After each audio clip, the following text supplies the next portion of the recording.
Good morning, dear students. How are you? In the last video, we have discussed the different terms related to the crystal structure of the solids. इनमें हमने पढ़ा unit cell के बारे में, lattice point के बारे में, crystal lattice के बारे में, और स्पेस लैटिस भी कहते हैं क्रिस्टल लैटिस को. देन हमने डायमेंशंस ऑफ यूनिट सेल, जिसमें हमने एज लेंथ ABC, क्योंकि यूनिट सेल हमने क्यूबिक बनाई थी और उसमें अपन जानते हैं 3 डायमेंशनल होता है क्यूब, जैसे मैंने उस दिन बताया था आपको कल लास्ट वीडियो में. तो ABC हमने क्या माने थे, एज लेंथ माने थे, और उनके एंगल्स हमने अल्फा बीटा गामा. फिर हमने बताया था कि on the basis of the different edge length और different angles there various types of crystals are there. तो क्रिस्टल जो बनते हैं वो यूनिट सेल के मिलने से बनते हैं. Crystals are generated when the unit cell combine, many unit cell combine and form the crystal.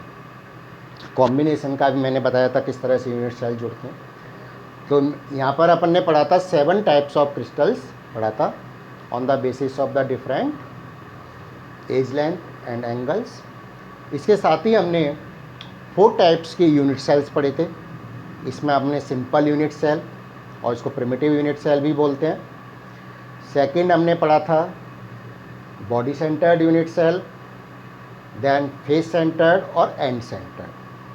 फिर हमने देखा कि जो 7 टाइप्स के क्रिस्टल्स थे उनमें कितनी टाइप्स के यूनिट सेल एग्जिस्ट करते हैं. तो हमने पाया था कि only there are the 14 types of unit cell exist in the 7 types of crystals, and these 14 types of unit cells in the 7 types of crystals were called the Bravais lattice. यहाँ इनके बारे में हमने पढ़ा था. अब आज जो हम डिस्कस करेंगे, हमने बताया था ना lattice point. Lattice point actually क्या है, नंबर ऑफ एटम्स या representation of atoms, molecules, ions, atoms present in a crystal. तो अब हम पढ़ेंगे, जैसे कि आपने पढ़ा कि कोई भी क्रिस्टल बनता है उसमें बहुत सारी यूनिट सेल होती हैं.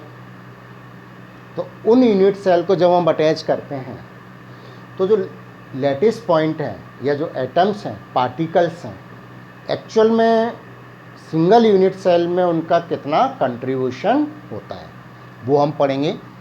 तो नेक्स्ट जो टॉपिक हम पढ़ रहे हैं यहाँ पर, number of calculation of the number of particles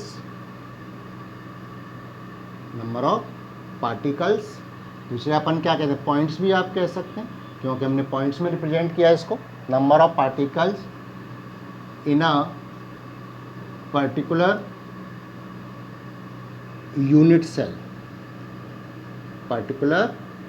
cell, यानी एक यूनिट सेल में नंबर ऑफ पार्टिकल्स कितने होंगे ये हम यहाँ पर देखेंगे. आपको ध्यान हो, मैंने आपको लास्ट वीडियो में बताया था कि जैसे मान लीजिए हमारे पास कोई एक ये यूनिट सेल है,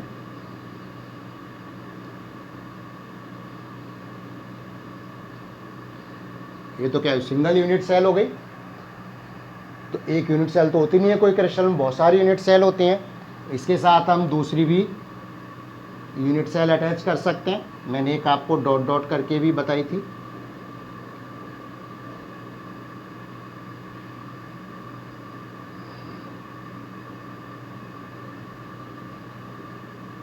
जैसे ये इसी तरह से हम इसके साथ क्या किया, हमने दूसरी यूनिट सेल जोड़ दी. ठीक है, और भी हम जोड़ सकते हैं इसमें. अगर आप देखें तो इसके साथ नीचे भी आप जोड़ सकते हैं. जैसे मान लीजिए अगर अपन देखें ये तक आएगा, क्योंकि अपन ऊपर से ले रहे हैं, सेम लेंथ होती है सारी लेंथ, जैसे ये जोड़ दिया।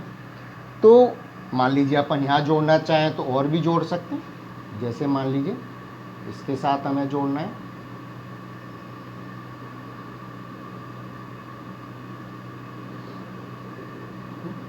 तो आप देखेंगे इस तरह से हम क्रिस्टल में बहुत सारी यूनिट सेल जुड़ी होते हैं और सब में क्या होते हैं, पार्टिकल्स होते हैं। तो वास्तव में एक यूनिट सेल में नंबर ऑफ पार्टिकल्स कितने होते हैं। अब मैं आपको सबसे पहले अलग अलग जो हमने 4 टाइप्स की यूनिट सेल पढ़ी थी, सभी में मैं आपको बताऊंगा कि किस तरह से आप नंबर ऑफ पार्टिकल्स निकालते हैं। तो सबसे पहले हमने कौन सी सेल पढ़ी थी, simple unit cell, simple unit cell, और इसी को हमने क्या कहा था, primitive unit cell, primitive unit cell. इसकी आपको डेफिनेशन ध्यान है, क्या बताया था, प्रिमिटिव यूनिट सेल में क्या होते हैं, देयर इज 8 पार्टिकल्स और 8 points only at the 8 corners. ये मैंने बताया था आपको, ये ध्यान हो, मैं यहाँ पर दोबारा आपको बना देता हूँ इसको।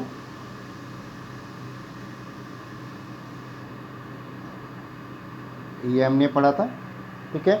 और इसमें हमने क्या पढ़ा था, there is 8 particles on the 8 corners, ठीक है। अब देखिए, ये तो हमने एक यूनिट सेल के बना दिए। अगर इस बहुत सारी यूनिट सेल जुड़ी हैं तो वास्तव में इनका कंट्रीब्यूशन एक यूनिट सेल में कितना होगा। ये मान लीजिए हम एक कंसीडर कर रहे हैं, इसमें देखिए आप छोटे छोटे क्यूब्स भी हैं, है ना। तो अगर मान लीजिए हम यहाँ पर कोई भी एक पार्टिकल कंसीडर कर रहे हैं, जैसे ये, ठीक है। अगर मान लीजिए हमने इसमें ये वाला पार्टिकल कंसीडर करें हम, कॉर्नर का, ये कॉर्नर हो गया ना, 4 तो आपको दिख रहे हैं, 4 इसके पीछे होंगे कॉर्नर। तो जैसे ये है, तो ये पार्टिकल खुद का तो हो ही गया इसके साथ ये ऊपर वाले, इस वाले और इस वाले, यानी एक पार्टिकल इधर 4 में हो गया, ठीक है। और अगर छोटे छोटे क्यूब 4 हम इसके ऊपर भी रखते हैं तो ये पार्टिकल उसकी दूसरी साइड भी कांटेक्ट में आएगा, यानी जो एक पार्टिकल है वो कितने पार्टिकल्स के साथ में कांटेक्ट में आएगा, 8 पार्टिकल्स के साथ में कांटेक्ट में आएगा। तो अगर हम इसमें देखें तो 1 पार्टिकल कितने में आ रहा है, 8 के साथ आ रहा है, तो एक्चुअल पार्ट इसका कितना हो गया, 1/8। खुद की यूनिट में तो 1/8 ही हुआ ना। और टोटल नंबर ऑफ पार्टिकल्स कितने, 8 पार्टिकल्स 8 के साथ में आ रहे हैं, तो 8 इंटू 1/8, तो ये कितना हो गया, 1 पार्टिकल। तो सिंपल यूनिट सेल में जो पार्टिकल आप कंसीडर करेंगे क्रिस्टल के लिए वो कितना होगा, 1, ओनली 1 पार्टिकल कंट्रीब्यूट कर रहा है। इसी तरह से मान लीजिए आप निकालिए सेकंड, मैंने आपको बताया था बॉडी सेंटर। इनको अच्छी तरह से ध्यान में रखेंगे क्योंकि आगे जब हम डेंसिटी से रिलेटेड न्यूमेरिकल करेंगे, आपके टॉपिक है डेंसिटी, क्रिस्टल की डेंसिटी निकालना, तो वहाँ पर ये आपका काम आएगा किस टाइप की यूनिट सेल में कितने पार्टिकल्स होते हैं। तो आप देखिए सेकंड मैंने आपको बताया था body centred unit cell, body centred unit cell, ठीक है।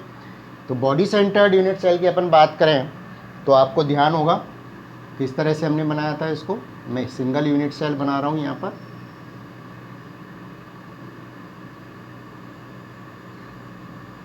मैंने बताया था आपको कि बहुत सारे बनाने पड़ेंगे इसमें। तो इसमें आप देखें, आपको ध्यान होगा कि एक पार्टिकल किस में होता है, सेंटर ऑफ बॉडी, बॉडी के सेंटर में, यानी ये कोई इसका सेंटर नहीं है या ये कोई सेंटर नहीं है, यानी इसके बीच में, ठीक है, क्यूब के बीच में। तो अगर यहाँ पर अपन देखें तो 8 तो कॉर्नर्स पे होते ही हैं,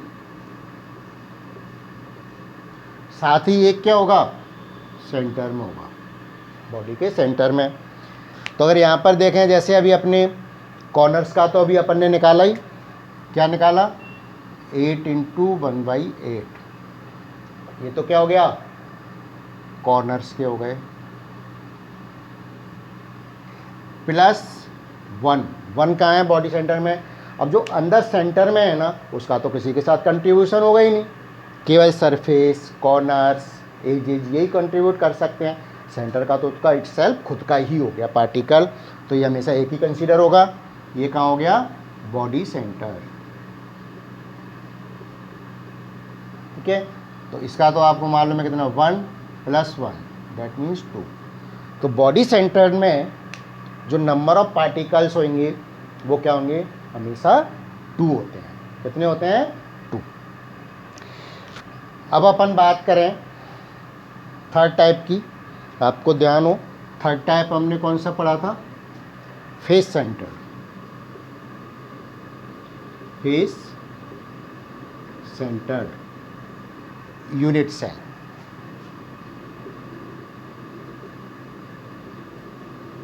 इसका डायग्राम ध्यान है आपको कैसे बनाया था हमने, ये देखिए इस तरह से।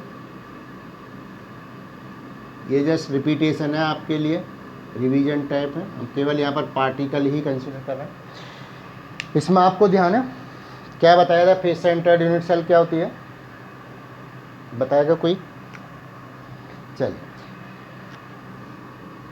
सही बताया। 8 तो कॉर्नर्स पे हो गए, और इसके साथ कितने, 6 फेसेस पर। 8 कॉर्नर्स पे हो गए और 6 फेसेस पर, क्योंकि क्यूब में कितने मैंने बताया था आपको, 6 फेस होते हैं, 1 2 3 4 5 और 6। ओके, तो 6 फेस होते हैं। अब 6 फेस पे आप देखिए कैसे रिप्रेजेंट करेंगे। एक मान लीजिए ये है, तो इसका सेंटर ये हो गया, एक आपका ये हो गया, इसका सेंटर ये हुआ, एक आपका ऊपर वाला, इसका सेंटर ये हुआ, एक ये नीचे आपका, इसका सेंटर ये हुआ।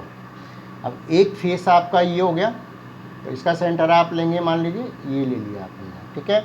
और एक आपका ये हो गया, तो इसका सेंटर मान लीजिए हमने ये ले लिया, ठीक है।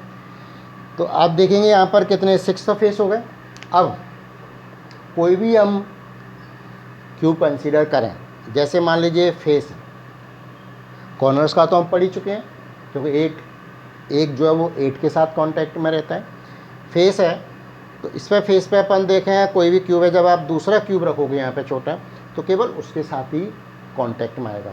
यानी जो फेस पार्टिकल है वो 2 के साथ में ही कांटेक्ट में रहता है, ठीक है। तो वास्तव में देखा जाए तो फेस पार्टिकल का क्या हो गया, फेस पार्टिकल, एक पार्टिकल किसके साथ कांटेक्ट में आ रहा है, 2 के, तो ईच में फेस का कितना हो, 1/2 हुआ, हाफ ही तो होगा खुद का। और कॉर्नर्स का तो हमें मालूम ही है, पहले फेस कितने फेस पार्टिकल्स हैं, 6, तो 6 × 1/2 प्लस कॉर्नर्स के हमने पढ़े थे अभी, कॉर्नर्स का कितना होता है, 8 × 1/8, ठीक है। सॉल्व किया, ये तो 1 हो गया, प्लस इसको सॉल्व करोगे तो 3, दैट मीन्स 4। तो जो फेस सेंटर्ड यूनिट सेल है उसमें नंबर ऑफ पार्टिकल्स हम जो कंसीडर करेंगे 1 यूनिट सेल में, वो कितने होंगे, 4। समझ में आ रहा है। अब देखिए, वैसे तो बेसिकली आपके ये 3 ही होते हैं, पर इसके साथ मैंने आपको एक बताया एंड सेंटर्ड। एंड सेंटर्ड क्या था, एंड सेंटर्ड क्या था, एंड सेंटर्ड ये क्या था,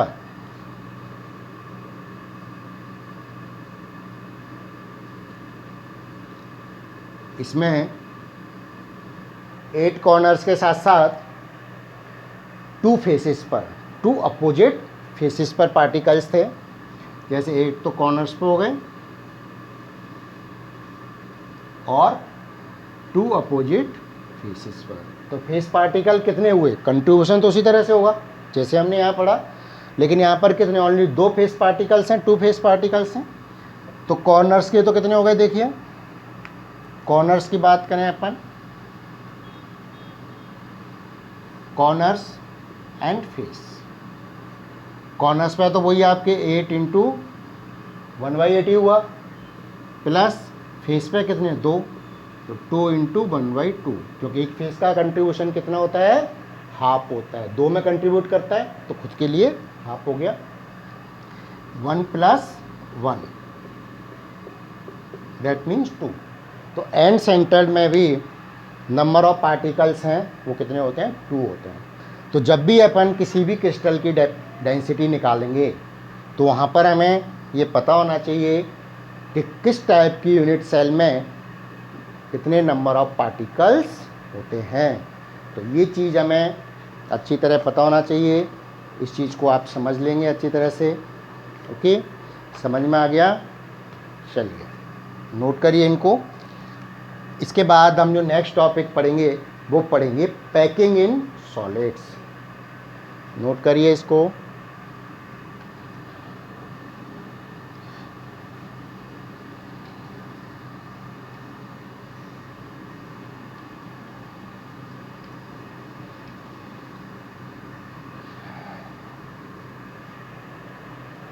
चलिए अब नेक्स्ट टॉपिक जो पढ़ेंगे अपन इसमें पैकिंग इन सॉलिड्स। यह आपके सिलेबस में भी है, packing in solids. Packing in solids, देखिए कोई भी सॉलिड हो उसकी जो स्टेबिलिटी है और डेंसिटी है वो किस पे डिपेंड करती है, पैकिंग पे डिपेंड करती है। यानी ईच सॉलिड या particles in each solid try to closely packed, क्या कोशिश करते हैं कि पास पास पैक होनी चाहिए, क्लोजली पैक होना चाहिए, जिससे कि उसकी स्टेबिलिटी और डेंसिटी ज़्यादा हो। तो अब इसका मतलब क्या हुआ, मेन पॉइंट क्या हुआ कि पार्टिकल्स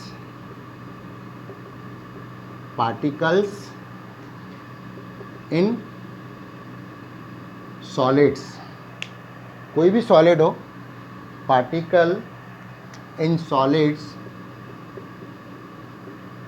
ट्राई टू क्लोजली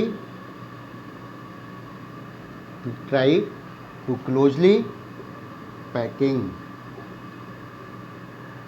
क्या कोशिश करते हैं, क्लोजली पैकिंग की कोशिश करते हैं। बिकॉज, क्यों करते हैं, because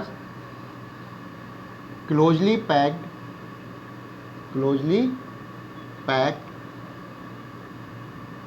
solids are more stable, क्या होते हैं, more stable होते हैं, and they have more density।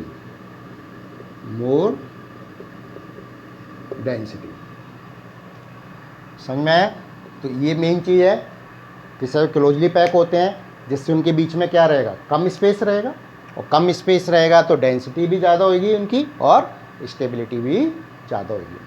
अब पैकिंग पढ़ने से पहले, पैकिंग हम पढ़ेंगे यहाँ पे 1 डायमेंशनल, 2 डायमेंशनल, 3 डायमेंशनल, किस तरह से सॉलिड्स में पैकिंग होती है। अभी आपने देखा कि इसमें हमने जो एटम, मॉलिक्यूल्स, आइंस, इनको कैसे कंसीडर किया था, पॉइंट्स की फॉर्म में कंसीडर किया। अब पैकिंग के लिए हम जो पार्टिकल्स हैं उनको हम क्या मान के चलते हैं, सॉलिड स्फेरिकल स्ट्रक्चर। यानी पार्टिकल्स को हम किसकी फॉर्म में लेंगे, यहाँ पर स्फेरिकल स्ट्रक्चर, यानी क्लोजली पैक्ड स्फेरिकल स्ट्रक्चर की फॉर्म में हम उसको कंसीडर करके चलते हैं। यानी जो पार्टिकल की स्ट्रक्चर है वो क्या है, spherical structure, spherical structure of particles.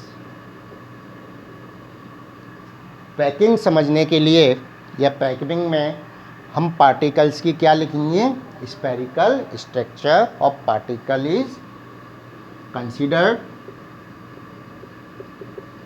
considered in the packing,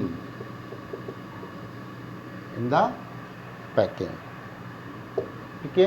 तो पैकिंग में हम क्या लेंगे, इसके स्ट्रक्चर लेंगे।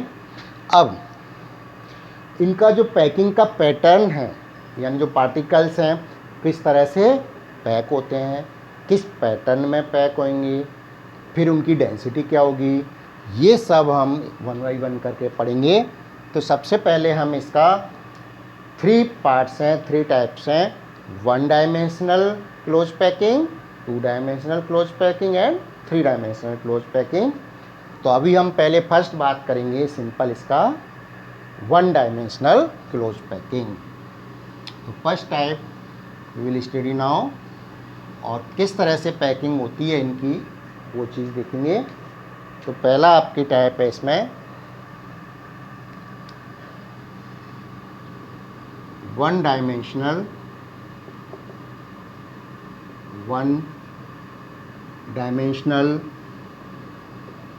Close packing. देखिए, डायमेंशनल का मतलब तो आप समझते हैं, 1 डायमेंशनल का मतलब क्या है, ओनली 1 एक्सिस, जैसे एक्स एक्सिस है। 2 डायमेंशनल क्या होता है, 2 एक्सिस में हो गया, एक्स एंड वाई। और 3 डायमेंशनल का मतलब क्या हुआ, तीनों ही एक्सिस में, एक्स वाई जेड। तो 1 डायमेंशनल क्लोज पैकिंग किस तरह से होती है, ये तो मैंने आपको बताया ही, क्योंकि इसमें जो पार्टिकल्स हैं स्पेरिकल फॉर्म में, स्पेरिकल स्ट्रक्चर क्या होती है आपकी, 3 डायमेंशनल होती है इटसेल्फ। जैसे आप देखें बॉल है, बॉल क्या है, स्पेरिकल है, चाहे अपन क्रिकेट की बॉल लें, टेनिस की बॉल लें, ये क्या है, स्पेरिकल शेप है। तो वही चीज़ हम यहाँ पर स्पेरिकल पार्टिकल कंसीडर करके चल रहे हैं। तो 1 डायमेंशनल का मतलब क्या है, जैसे पार्टिकल्स आपके किस में अरेंज करेंगे आप, व्हेन पार्टिकल्स अरेंज इन ए 1 रो, किसमें अरेंज किया, 1 रो में अटैच टू ईच अदर। तो 1 डायमेंशनल का मतलब क्या हुआ, particles are arranged in a row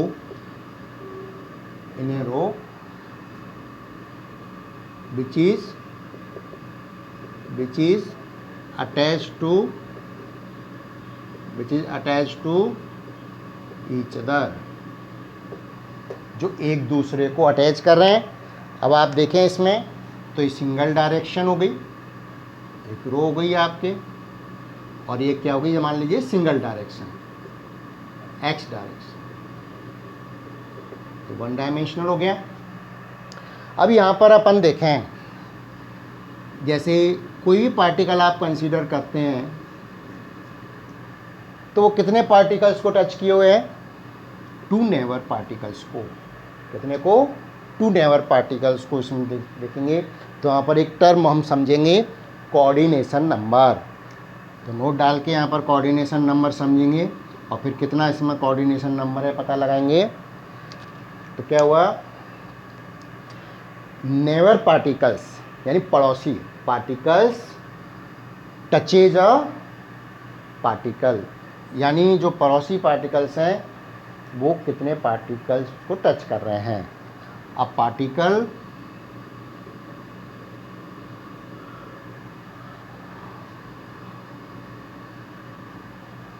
आप ऐसे कर लीजिए इसको, नेबर पार्टिकल्स NEIGHBOUR,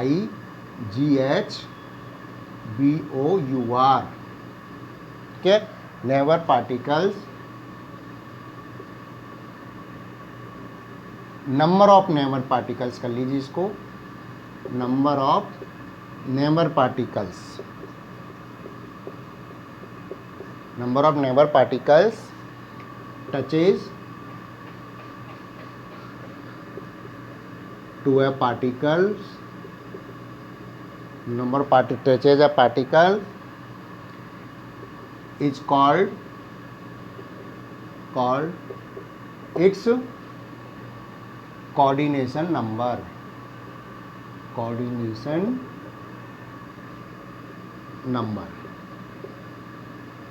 इसको शॉर्ट में CNB बोलते हैं।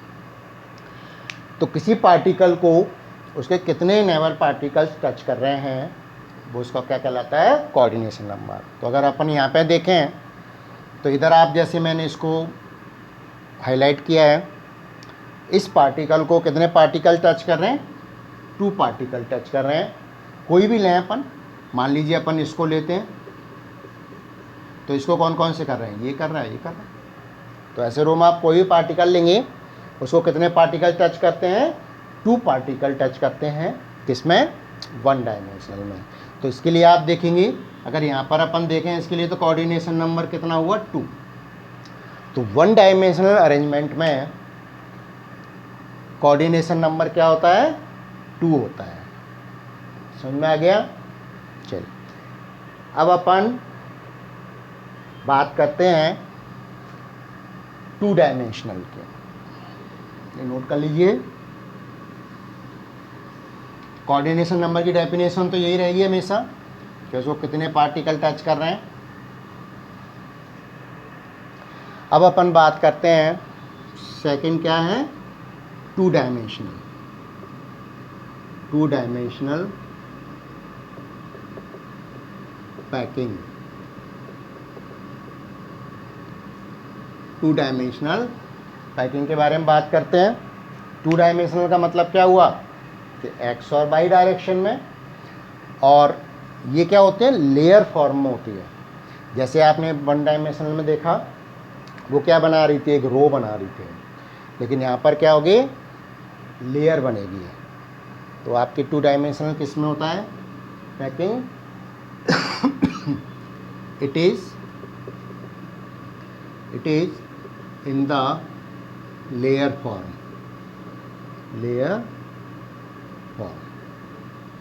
ठीक है। अब लेयर क्या है, 2 तरह से बन सकती है। ये पैकिंग 2 टाइप्स की होती है, ठीक है। एक तो यहाँ पे स्क्वायर प्लेनर और एक हेक्सागोनल प्लेनर अपन पढ़ेंगे, ठीक है।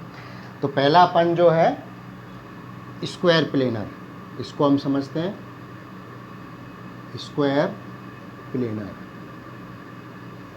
अपन ने प्लेनर क्यों बोला, क्योंकि ये 2 डायमेंशनल है, प्लेन में, लेयर में। ये आपके 3 डायमेंशनल नहीं है। तो स्क्वायर प्लेनर, और एक अपन जो पढ़ेंगे वो क्या पढ़ेंगे, हेक्सागोनल। ये मैं दोनों साथ साथ इसलिए लिखा तो अपन कंपैरिजन भी देखेंगे इनका। अब देखिए स्क्वायर प्लेनर क्या होती है, अपन इनको किस तरह से अरेंज करें।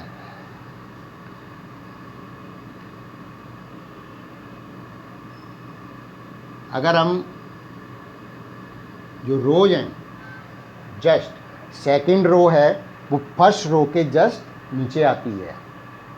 फर्स्ट, ये तो फर्स्ट रो हो गई, सेकंड रो उसके जस्ट नीचे आएगी, मान लीजिए इस तरह से नीचे हो गई। अब थर्ड रो आप बनाएंगे तो इस तरह से आप बनाते जाएंगे।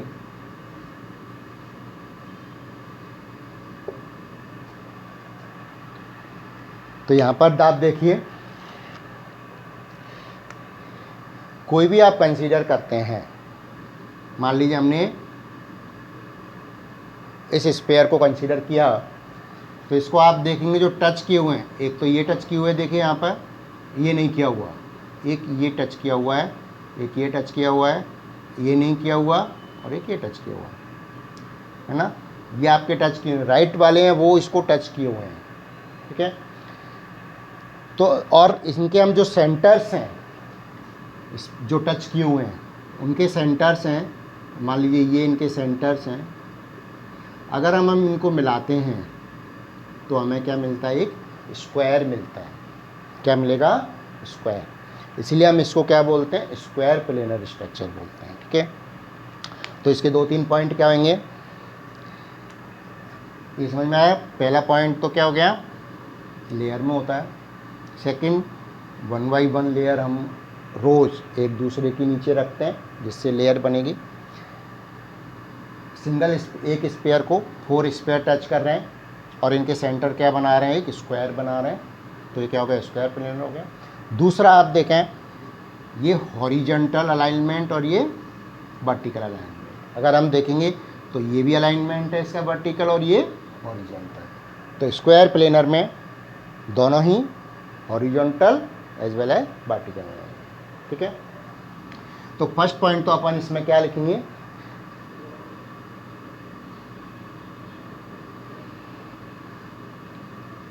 फर्स्ट लोग क्या लिखेंगे कि रोज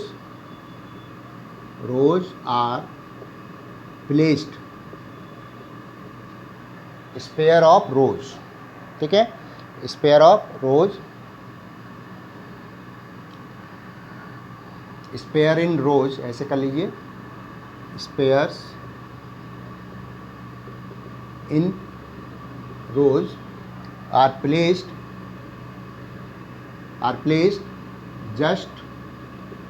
just below to each other, यानी एक दूसरे के नीचे अपन रोप इसमें प्लेस कर रहे हैं स्पेयर्स को। तो spheres in rows are place just below to each other. इसकी वजह से क्या होगा, it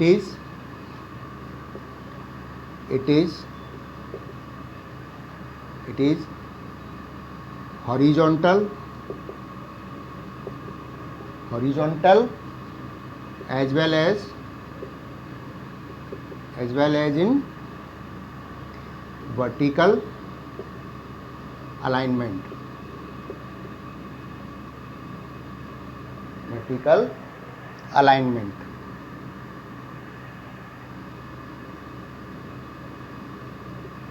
ठीक है, यहाँ पर हॉरिजॉन्टल भी अलाइनमेंट होगा। ये तो क्या हो गया, हॉरिजॉन्टल, और ये क्या हो गया, वर्टिकल। ठीक है, इसके बाद देखें अपन कोई भी एक स्पेयर लें, पार्टिकल लें, तो वो कितने नेबर से अटैच है, 4 से। तो a particle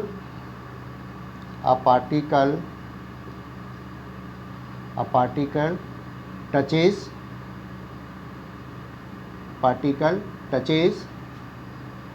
to 4 neighbor particles। कितने को टच कर रहा है, 4 पार्टिकल्स को टच कर रहा है। हैंस इट्स कोऑर्डिनेशन नंबर कितना होगा बताइए, 4।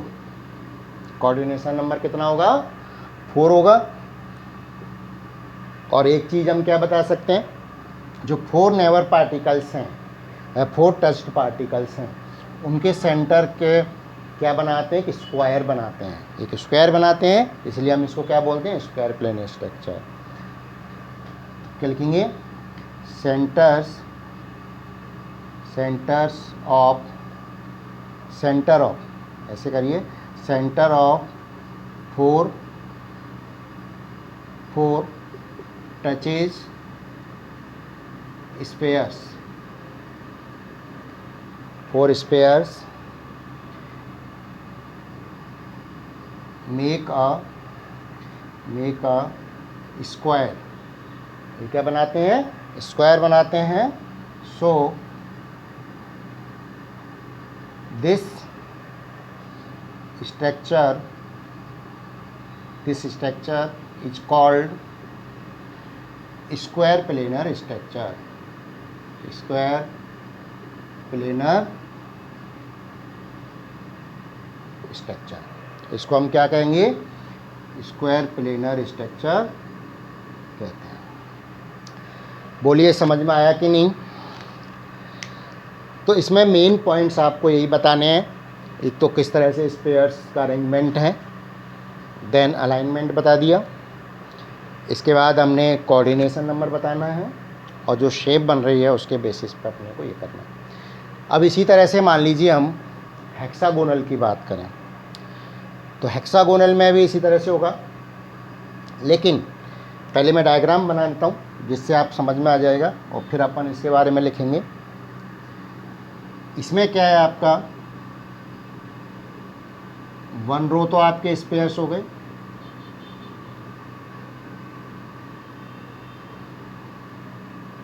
ठीक है, इसको है।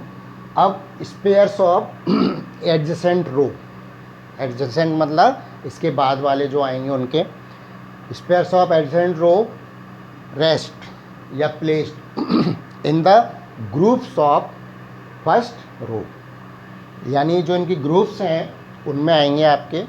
जैसे मान ली सेकंड रो आपको रखना है तो क्या लिखेंगे, जैसे इसका ग्रुप सी हो गया,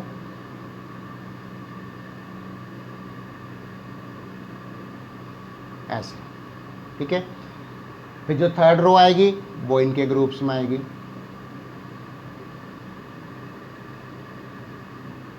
है ना।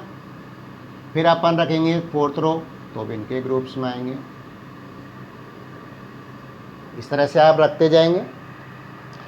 तो यहाँ पर अपन देखें, कोई भी अपन पार्टिकल कंसीडर करते हैं, ओके, तो ये इसको ये भी टच किए हुए है, ये भी टच किए हुए है, ये भी टच किए हुए, ये भी है, ये भी है, ये भी है। तो अपन देखते हैं एक पार्टिकल को कितने टच किए हुए हैं, 6 पार्टिकल टच किए हुए हैं। और अगर हम इनके सेंटर्स को मिलाते हैं तो एक हेक्सागोन का निर्माण होता है, एक हेक्सागोन बनता है, इसलिए हम इसको क्या कहते हैं, हेक्सागोनल स्ट्रक्चर कहते हैं। अगर हम यहाँ पर देखें अलाइनमेंट, तो अलाइनमेंट आप देखिए तो हॉरिजेंटल अलाइनमेंट तो है, लेकिन जो वर्टिकल अलाइनमेंट है वो किस में है, फर्स्ट, ये मान ली सेकेंड है, ये थर्ड है, ये फोर्थ है, तो फर्स्ट थर्ड के साथ वर्टिकल अलाइनमेंट में है, सेकेंड फोर्थ के साथ वर्टिकल अलाइनमेंट में है, यानी जो ऑड नंबर हैं वो आपस में वर्टिकल अलाइनमेंट में होंगे, और जो इवन नंबर हैं वो रो हैं वो भी इवन नंबर रो आपस में वर्टिकल अलाइनमेंट में होंगे। लेकिन हॉरिजॉन्टल अलाइनमेंट यहाँ पर एग्जिस्ट करता है। तो अपन ये सभी अपन जो पॉइंट्स इसमें लिखे थे वो अपन इसमें लिखेंगे। क्या क्या पॉइंट्स हुए देखिए। फर्स्ट पॉइंट तो क्या हुआ कि rows spheres of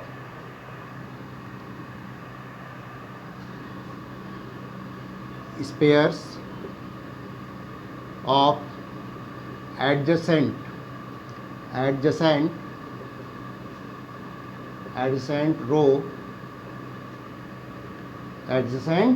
row is rest और placed, रेस्ट भी लिख सकते हैं अपन और प्लेस्ड भी कर सकते हैं। प्लेस्ड इन द ग्रुप्स भी लिख सकते हैं, और डिप्रेशन भी क्या होता है, ग्रुप से होता है, और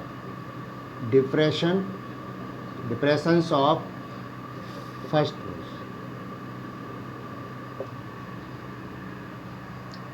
रोज भी लिख सकते हैं। अबव और बिलो रो भी लिख सकते हैं, यानी अबव और बिलो रोज जो उसके ऊपर या नीचे रो हैं उनके ग्रुप्स में आएंगे। फर्स्ट पॉइंट हो गया।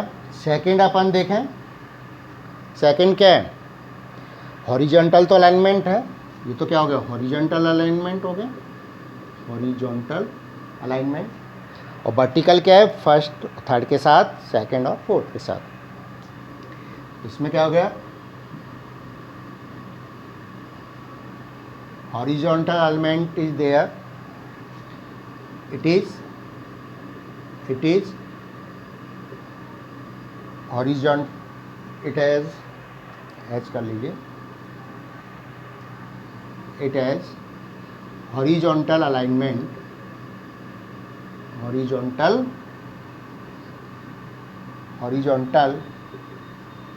alignment, but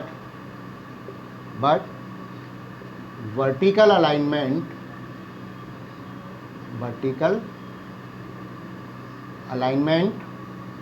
exist with किसके साथ है, with first and third row, क्या, 2 and 4th row, मतलब फर्स्ट का थर्ड के साथ, फोर्थ है सेकंड रोज वर्टिकल अलाइनमेंट में होंगे। ये इधर वाला 2 पॉइंट हमें आपको और बताने हैं, कोऑर्डिनेशन नंबर और इसकी स्ट्रक्चर से रिलेटेड। इधर वाला मैं मिटाल रहा हूँ, नोट कर लिया आपने।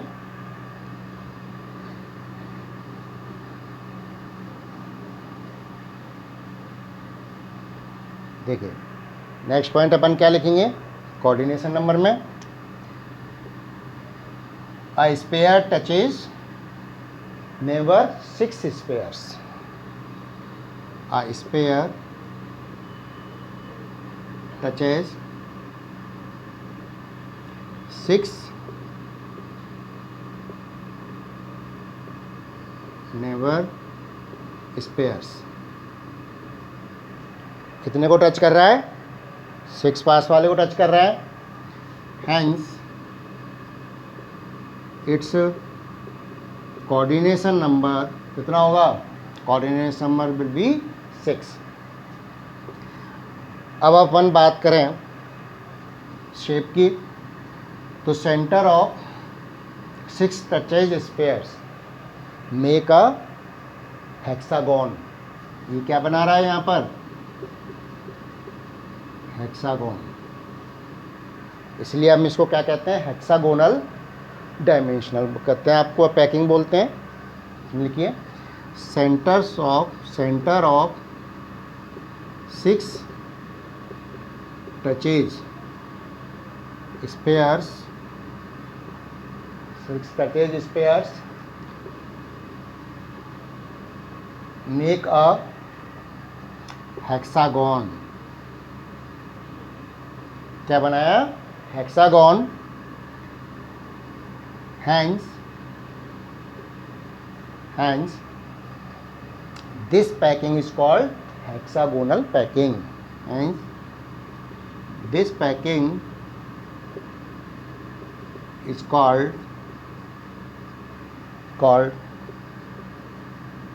hexagonal packing. इसको हम क्या कहेंगे, हेक्सागोनल पैकिंग कहेंगे। ठीक है, तो ये तो बात हुई अपनी किसकी, 2 डायमेंशनल अरेंजमेंट की, जो लेयर फॉर्म में है। एक्स और वाई 2 डायरेक्शन हो गए इसके, अपन देखे तो एक तो डायरेक्शन ये हो गया, एक ये हो गया, तो एक्स और वाई डायरेक्शन में है। अब जब हम इस पर सेकेंड, थर्ड, फोर्थ लेयर रखते हैं तो हमें क्या मिलेंगी, 3 डायमेंशनल स्ट्रक्चर मिलेगी। तो वो हम नेक्स्ट वीडियो में पढ़ेंगे इसके 3 डायमेंशनल स्ट्रक्चर के बारे में। यहाँ तक आप इसको रिवाइज करिए, क्योंकि जब 3 डायमेंशनल पढ़ेंगे तो इन्हीं स्ट्रक्चर्स को हम बनाकर इन पर 3 डायमेंशनल स्ट्रक्चर बनाएंगे। ठीक है, थैंक यू वेरी मच।